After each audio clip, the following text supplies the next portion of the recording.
How's work going? Work is not all that good. Wayne, a buddy of mine from work, he just isn't pulling his weight. I keep having to keep covering for him all the time, and it's just... Have you told Wayne that? If I told him, it would hurt him. Yes, he might be hurt. So what's your problem? Well, I don't want to hurt Wayne. I'm sure you don't want to hurt him. But what's that got to do with the decision you have to make? Well, I just don't want to make a decision without taking Wayne's feelings into account.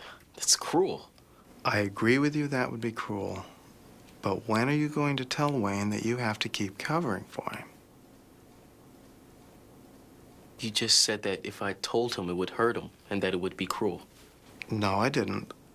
I said to tell Wayne without taking his feelings into account would be cruel. That's very different from you. I don't see the difference. It would still hurt him. But it would not harm him. If anything, it would help, and that's the big difference. Now I'm really confused. How could it possibly help to hurt Wayne? Have you ever gone to the dentist? Sure. Did it hurt when the dentist drilled your tooth to fill the cavity? Yes. Did he harm you? No, he actually made me feel better. Hurt and harm are different. Did it hurt when you ate the sugar that gave you the cavity? No, it tasted good. Did it harm you? Yes. That's my point. Things can hurt and not harm us.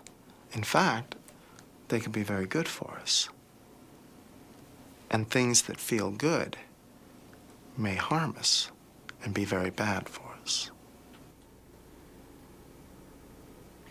That analogy with the visit to the dentist helped Jason understand law number 6, the law of evaluation. You need to evaluate the effects of setting boundaries and be responsible to the other person. But that doesn't mean you should avoid setting boundaries because someone responds with hurt or anger.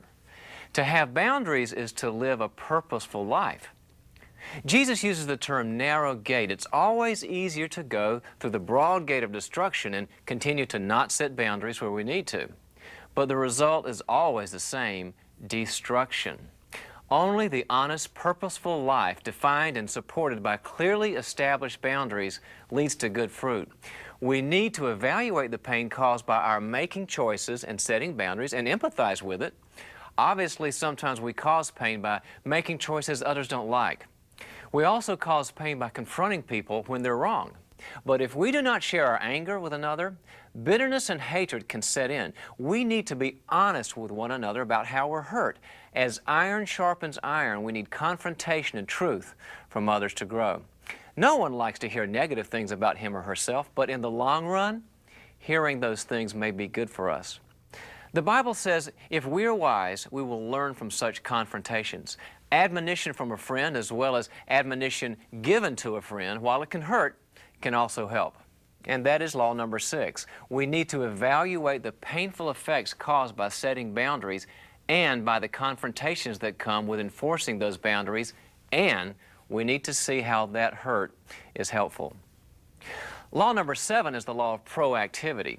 Just as in the physical world, in the spiritual realm of human relationships, for every action, there's an equal and opposite reaction.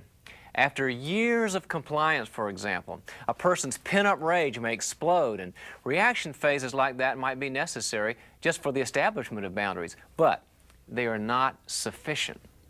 Once you've reacted, it's now time to rejoin the human race and establish connections as equals, beginning to love your neighbor as yourself. This is the beginning of proactive instead of reactive boundaries. This is where you're able to use the freedom you gained through reacting to love, enjoy, and serve one another. Proactive people show you what they love, what they want, what they purpose, and what they stand for, as opposed to those who are known by what they hate, what they don't like, what they stand against, and what they will not do. Proactive people are able to love others as themselves and die to self and not return evil for evil. Spiritual adulthood calls you to own your own reactive period and feelings and then move on from that stage. A reactive stage is necessary, but it's just a stage.